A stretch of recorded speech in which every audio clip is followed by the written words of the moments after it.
Hello বন্ধুরা, তোমাদের সকলে স্বাগত। বন্ধুরা, রেলওয়ে গ্রুপ ডি এর জন্য আজকে আমরা প্রথম ক্লাস করব। আজকে মার্চ মাস। তো মার্চ, এপ্রিল, মে, জুনের শেষের দিকে কিংবা জুলাইয়ের প্রথম দিকে তোমাদের রেলওয়ে গ্রুপ ডি এর পরীক্ষা হওয়ার সম্ভাবনা। তো তোমাদের কাছে 3 থেকে 4 মাস সময় রয়েছে। তোমরা যদি ইচ্ছা করো তো এই সময়ের মধ্যে খুব ভালো কিন্তু প্রিপারেশন নেওয়া যায় যে কোনো পরীক্ষার জন্য। তো তুমি যদি রেলওয়ে গ্রুপ ডি পরীক্ষা দাও তো তোমার হাতে যথেষ্ট সময় আছে ভালো প্রিপারেশন নেওয়ার। আজ থেকে আমি রেলওয়ে গ্রুপ ডি এর ক্লাস শুরু করছি। চেষ্টা করবো প্রত্যেকদিন তোমাদেরকে ক্লাস দেওয়ার। আর একটা ক্লাস চলছে যারা কলকাতা পুলিশ মেন্সের জন্য প্রিপারেশন নিচ্ছ, তোমাদের জন্য ক্লাস চলছে।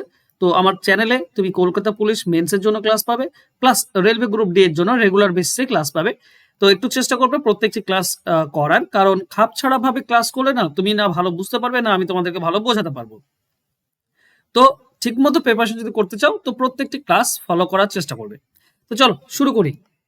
দেখো, প্রথম প্রশ্ন, নিচের কোনটি মৌলিক সংখ্যা? আচ্ছা, এই রিলেটেড একটা অঙ্ক কিন্তু তোমাদের আসতে পারে গ্রুপ ডি তে। তো করবে কি, এই ধরনের অঙ্ক সবসময় আমাকে যদি এই প্রশ্নটা করা হতো তাহলে আমি এভাবে করতাম। আমি যোগ করতাম কি প্রথমে। দেখো, 2-3টে উপায় রয়েছে। সব থেকে সহজ নিয়ম হচ্ছে বাদ দেওয়া। কোনটা বাদ দেবো? দেখো, অপশন এ যেটা আছে 2, 6, 3 যোগ করলে 11 হয়, মানে 3 দ্বারা ভাগ করা যায় না, তো এটা রাখো। 2, 4 অপশন বি তে দেখো 2, 4 আর 3 9 হয়, 9 কে 3 দ্বারা ভাগ করা যায়, তো এটা হবে না, এটা যৌগিক সংখ্যা।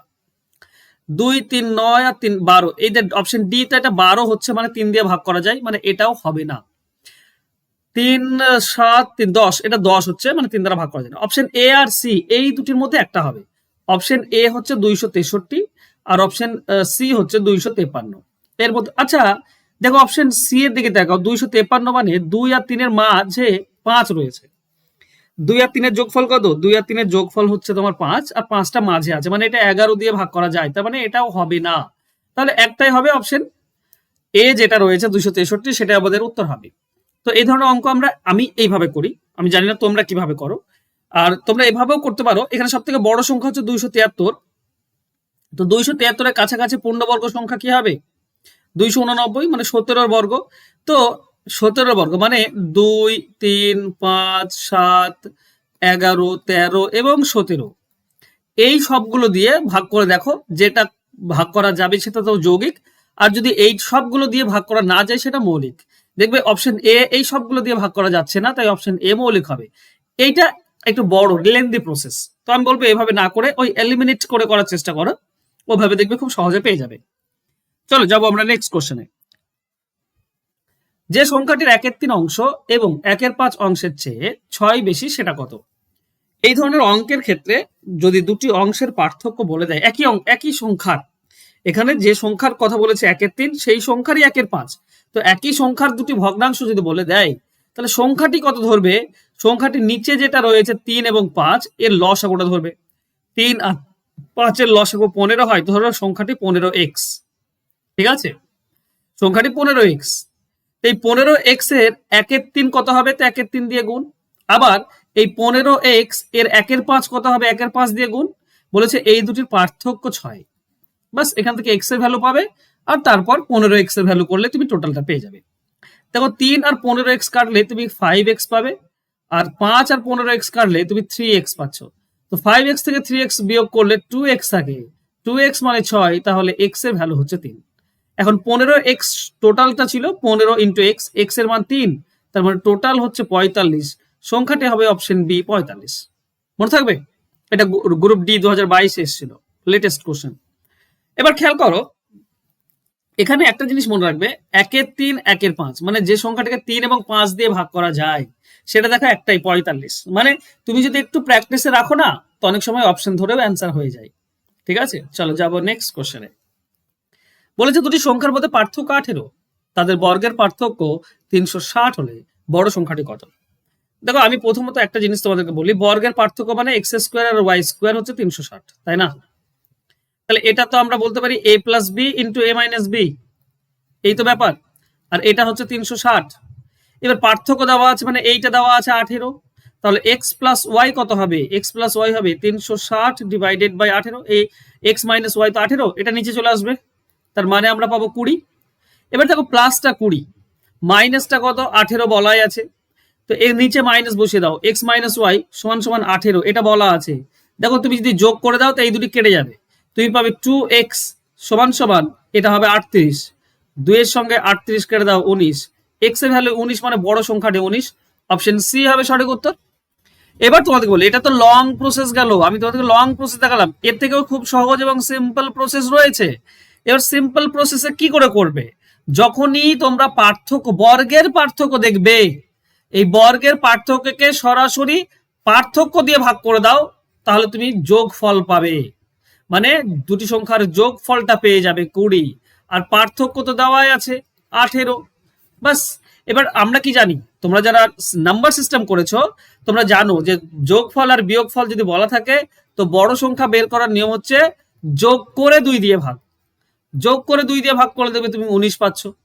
আর ছোট সংখ্যা বের করার নিয়ম হচ্ছে বিয়োগ করে 2 দিয়ে ভাগ, মানে 1, মানে ছোট সংখ্যাটা হবে 1 আর বড় সংখ্যা হবে 19, পার্থক্য হচ্ছে 18 আর যোগফল 20। ঠিক আছে, তো অ্যান্সার হবে বড় সংখ্যাটি 19, অপশন সি হবে উত্তর। এটাও কিন্তু 2022 গ্রুপ ডি তে এসেছিল। চলো যাবো আমরা নেক্সট কোশ্চেনে। পরবর্তী কোশ্চেন দেখো, বলেছে নিচের কোনটি মূলদ সংখ্যা নয়। মূলদ সংখ্যা মানে যেটা পূর্ণ সংখ্যা, বা বলতে পারো যাকে পি বাই কিউ আকারে লেখা যায়, কিউ নট ইকুয়াল টু 0, মানে ভগ্নাংশ লেখা যায়, বা সসীম দশমিক ভগ্নাংশ। ঠিক আছে, এরকমও হতে পারে যে 2.34, এটা কিন্তু মূলদ সংখ্যা।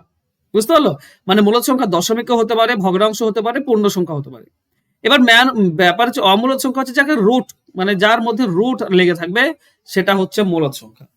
ঠিক আছে, এবার তোমাকে অমূলদ সংখ্যা, এবার তুমি বলতে পারো স্যার প্রথমটাতে তো রুট আছে না, মানে 5√32, এটা তো আছে, কিন্তু ব্যাপার হচ্ছে 32 মানে হচ্ছে 2 এর পাওয়ার 5, আর ভাঁজে 2 এটা পাওয়ারে গেলে কি হয়, গুণ হয়ে যায় 1 এর 5, ভাঁজে 5 আছে, পাওয়ারে গেলে 1 এর 5 হয়ে যায়, 5 5 কেটে গেলে এটা 2 পাবে, মানে পূর্ণ সংখ্যা, তো এটা মূলদ সংখ্যা নয়।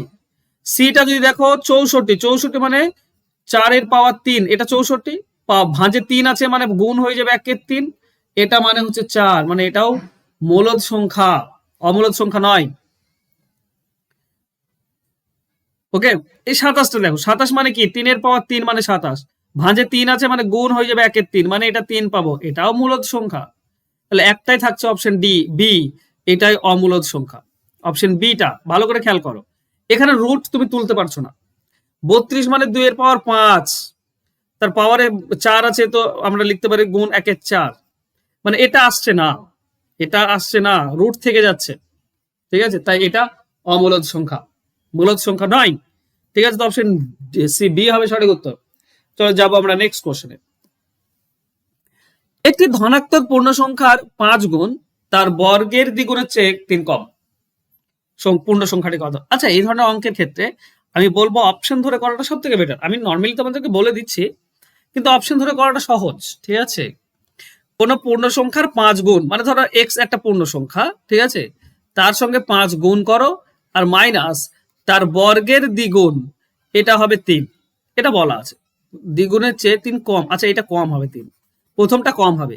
এবার যদি আমি অপশন এ দেখি, ঠিক আছে, আমি অপশন এ 3 নেব, ধরো আমি নিলাম 3, তাহলে 3 ইন্টু 5 আর 3 স্কোয়ার ইন্টু 2, এটা 3 হবে, মানে প্রথমটা কম হবে। এটা 3 5 15, আর এটা হচ্ছে 3 স্কোয়ার 9, 9 ইন্টু 2, দেখো 15 আর এটা 18 হচ্ছে, তো প্রথমটা 3 কম আছে, আর প্রথমটা 3 কম আছে, মানে এটা -3 হবে। ওকে, প্রথমটা 3 কম আছে মানে এটাই আমাদের উত্তর হবে, এটাই তো বলেছে। দেখো, যারা বুঝতে পারলে না বা আমি যাদেরকে বোঝাতে পারলাম না, তারা ভালো করে ব্যাপারটা বোঝো।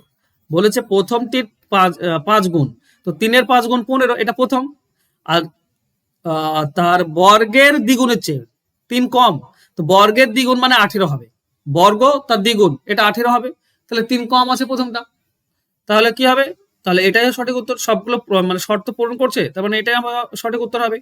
আশা করছি বুঝতে পেরেছো। চলো যাবো আমরা নেক্সট কোশ্চেনে। 6 নম্বর কোশ্চেন, বলা হয়েছে 124 এর পাওয়ার n প্লাস 124 এর পাওয়ার n প্লাস 1 এর এককের জায়গাটি অঙ্কটি খুঁজুন যেখানে n হলো যে কোনো একটি পূর্ণ সংখ্যা। ব্যাপার হচ্ছে 124 যে কোনো পূর্ণ সংখ্যা বলেছে, মানে আমি 1 ধরতে পারি, প্রথমটা 1 n এর মান, প্লাস 124 n প্লাস 1 মানে 1 প্লাস 1, এটা 2 হবে। আমি যদি n ইকুয়াল টু 1 ধরে নিই, তাহলে প্রথমটা হবে 1 আর দ্বিতীয়টা 2 হবে। এবার আমি তোমাদেরকে এটা শিখিয়েছি ইউটিউবে যে 4 এর পাওয়ার যদি বিজোড় থাকে মানে এককের অঙ্ক 4 হবে। আর 4-এর পাওয়ারে যদি জোড় থাকে তাহলে এককের অঙ্ক 6 হবে। এবার তুমি যদি যোগ করে দাও তাহলে এককের অঙ্ক প্রথমে যোগ করতে হয়, মানে 4 আর 6 যোগ করলে 10, 10-এর শূন্য নামবে, হাতে 1 চলে যাবে, তাহলে এককের অঙ্ক আমরা 0 পাবো।